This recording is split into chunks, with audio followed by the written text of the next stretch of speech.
Let's roll then. Next up for us, 1 p.m. Eastern, Carolina Panthers 0-5, 0-3 on the road at the Miami Dolphins, 4-1, 2-0 at home at Hard Rock Stadium, Miami Gardens, Florida.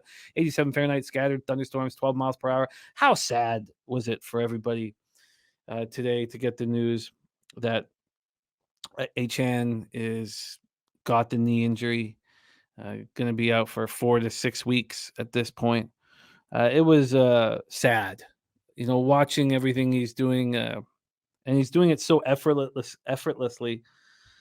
It sucks. It was sad news to read about today. So Devon Achan is out with the knee injury, multiple weeks. The injury is not expected to be a season ending. And right away, Spenny says Raheem Mostert, rush yards, smash that shit.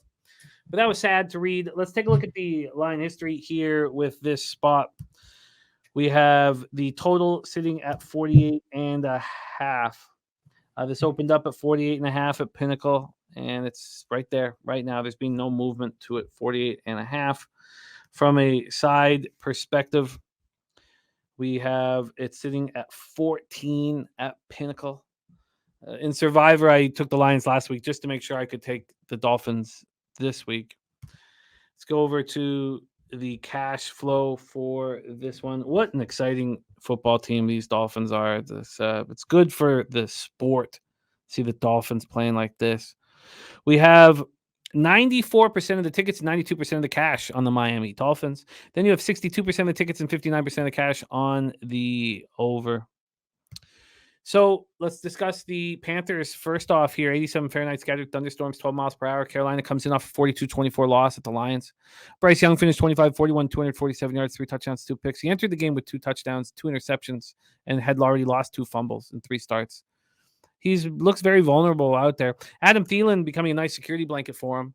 Another really strong game from 11 catches to tie his career high for 107 yards, 1 touchdown there. Second round pick, Jonathan Mingo caught 5 for 48. Chuba, Miles, and Laviska combined for 21 carries for 94 yards. Sanders did lose a fumble. And defensively, it's pretty sad. This could have been a really strong defense this year. And now Brian Burns is doing all he can to keep this defense afloat, this beleaguered defense. We're seeing all the signs now of the injuries. Burns had 1 sack, 3 quarterback hits, but the hole left by defensive captain Shaq Thompson, and the play caller is a big one. The secondary looks atrocious because J.C. Horn, Dante Jackson, and safety Xavier Woods aren't there. They let the Lions go 4-4 in the red zone. They're 28th in the league in red zone defense, and that's going to get worse. That there will be in the very bottom. They'll be 30th, 31st, or 32nd. It's going to get worse with the injuries that they have in the secondary.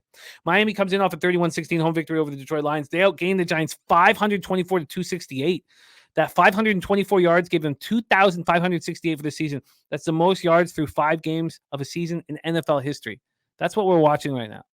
And so to hear about Devon Achan out, it sucks. Tagovailoa 22 at 30 for 308 yards, 2 touchdowns, 2 picks. Tyreek Hill caught 8 for 181 and a touchdown. His top speed on that touchdown, 22.01 miles per hour. It's fastest ball carrier speed in the NFL this season.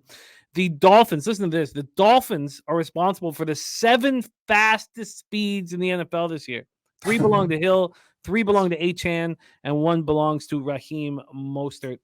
Hill topped 150 yards receiving for the 13th time in his career. He tied Calvin Johnson for 3rd most such games in the player's first 8 seasons. Lance Allworth, 17. Jerry Rice, 16. Achan had 11 carries for 151 yards and a touchdown. Did lose a fumble, but it sucks. Only 38 rushing attempts. That's what he's had. 38 rushing attempts, and he's second in the league with 460 rush yards. Only CMC, who's carried the ball 61 more times than him, is ahead of him. Mo starts off to a very good start of his own. Jeff Wilson Jr. expected to have his practice window open. He began the season on the IR, so Jeff Wilson will be backing up Raheem Mostert. At least that's the expectation. And by the way, for the touchdown, Achan on his run, 21.76 miles per hour. He averaged 13.7 yards and 11 carries. Let's stop talking about him. He's not going to be there. Their defense swarmed Danny Dimes, sacked him 7 times, hit him 14 times, held the Giants to 5 of 17 on third down. Now they've lost left. Well, we don't know right at this point. Isaiah Wynn left in the second half with a neck injury, but he's not on the injury report, so he should be good.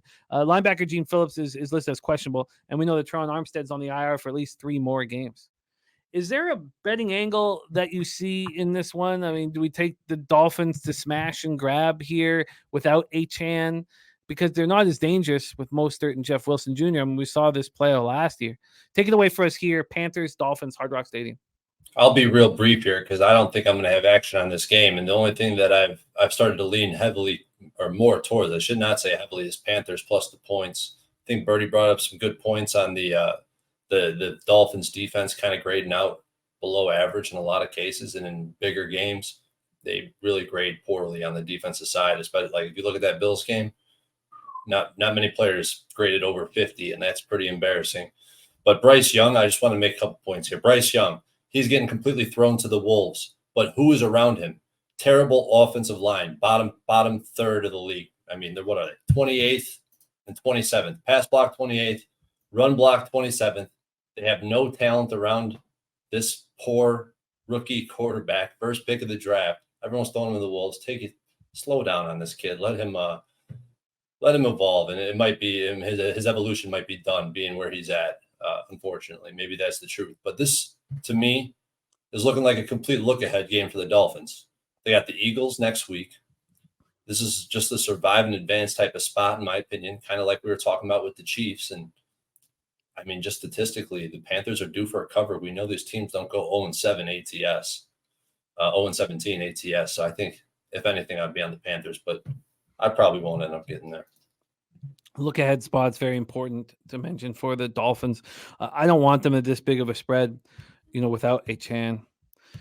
And, Newkirk saying that he won't lay 2 touchdowns in an NFL game.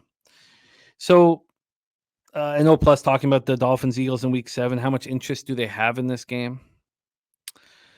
So, well, I want that cat likes the Panthers to cover here.